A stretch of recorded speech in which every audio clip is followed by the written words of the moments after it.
all you really need to do to make this box effective is map out your songs and figure out which songs are going to work with this thing, and figure out which of the settings are going to work. Now, as I said before, some songs don't lend themselves well to having a single setting. For example, some songs the harmony will be a fifth above on a one chord, and then jump down to a third above on another chord, and then back up to a fifth above on another chord, etc. And unless you've got real quick fingers or can somehow step on these little suckers on a lighted stage during a gig, you're gonna have to really pay attention to what works and what doesn't work. Okay. Couple of drawbacks of this unit: cheaply built, very light.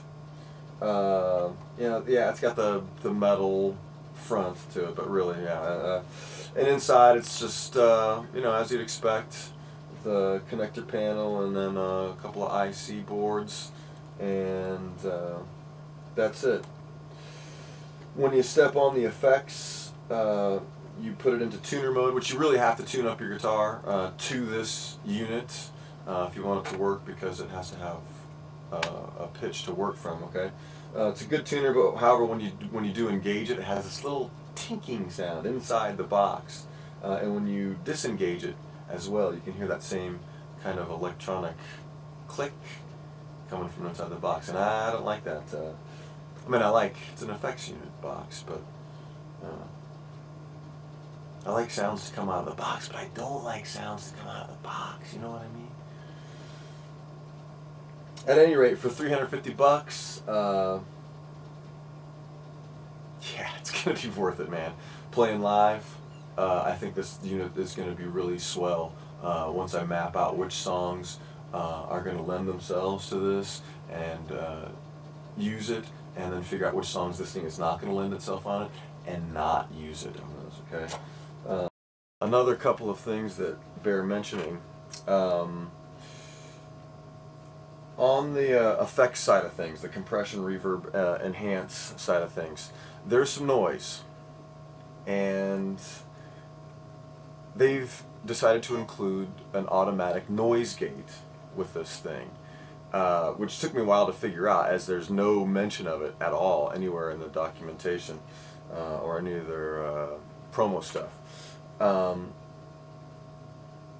And so when you engage the effects via the foot switch, this noise gate kicks on. You can hear it, and it started to drive me crazy because I couldn't figure out where it was coming from. I didn't think it was coming from the unit because they didn't mention it, but it does, and it's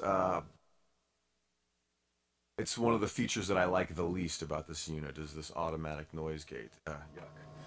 The other thing that you want to be aware of is the mic gain knob on the back of the unit. I calibrated it using test tones in my Mackie mixer, and found that unity gain is actually at a fully counterclockwise position, in the off position. And everything above that is, of course, gain. It's got a ridiculous amount of gain. Just keep it in the off position, and that's the level that a microphone would be seen at a board, for example. Okay. I'm not sure how the technology works in this, and how they define third, fifth. I mean, pitch is all relative, of course, depending on major, minor, but I've also found that it behaves differently depending on what register you're singing in. For example,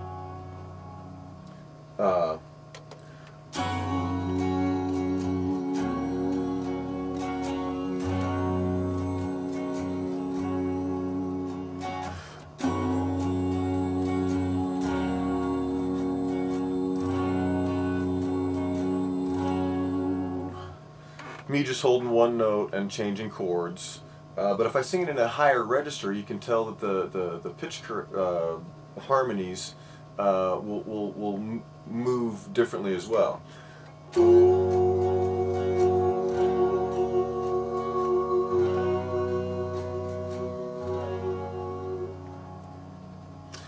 So you'll have to play around with it and figure out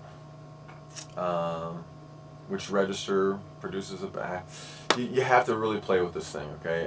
And you have to be careful with this thing. Again, this is no magic bullet, and all the demo stuff I've seen up till now features this on guys doing the solo acoustic show, which I think, whew, man, you got to really be careful with this thing if you're going to use it in that context.